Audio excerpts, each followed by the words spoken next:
नमस्कार दोस्तों, मैं नमन गौर और आप देख रहे हैं माया नगरी का नया एपिसोड। आज हम चर्चा करेंगे ट्रेविस स्कॉट के कॉन्सर्ट्स में स्टैम्पेड की घटनाओं और उनके खतरों के बारे में।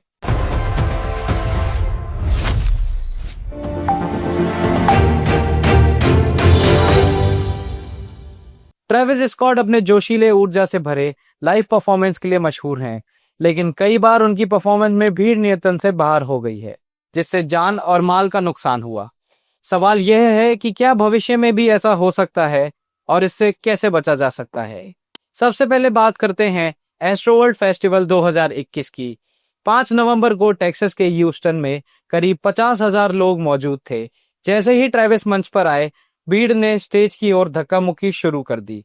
मिनटों में स्थिति बिगड़ गई, लोग गिरने लगे, सांस लेने में कठिनाई हुई और कई बेहोश हो गए। इस हादसे में 10 लोगों की मौत और 300 से ज्यादा लोग घायल हुए।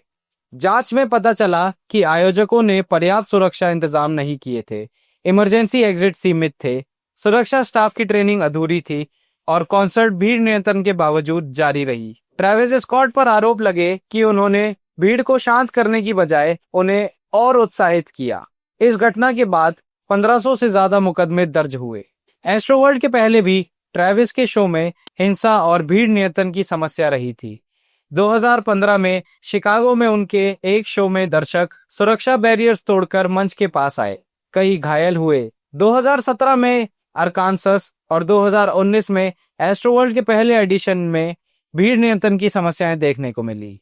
ये घटनाएं दिखाती है कि चेतावनी के बावजूद भीड़ प्रबंधन की गंभीरता को अक्सर नजरअंदाज किया गया है।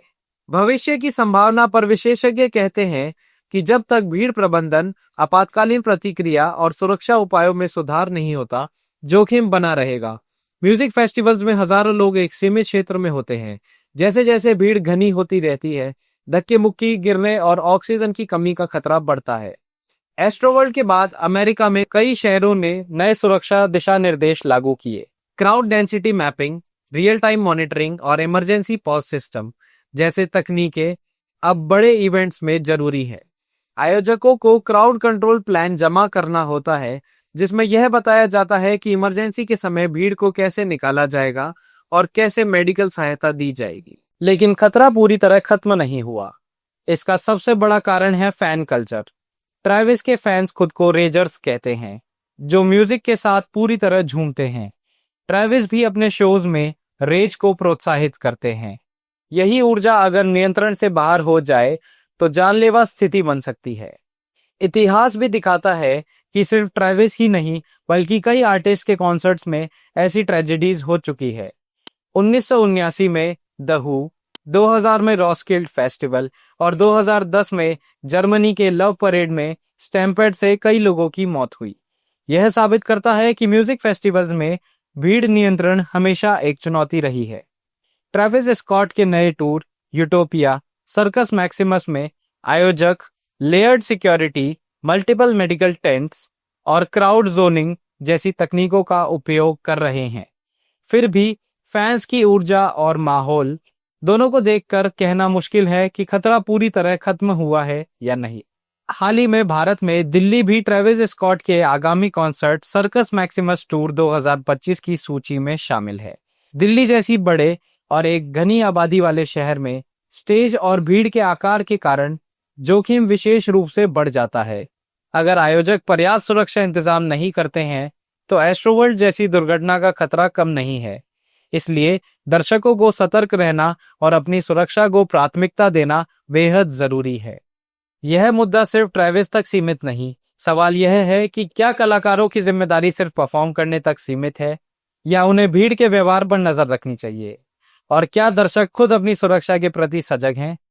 जब तक ये सवाल सामूहिक रूप से हल नहीं होंगे, स्टैम्पेड का खतरा बना रहेगा।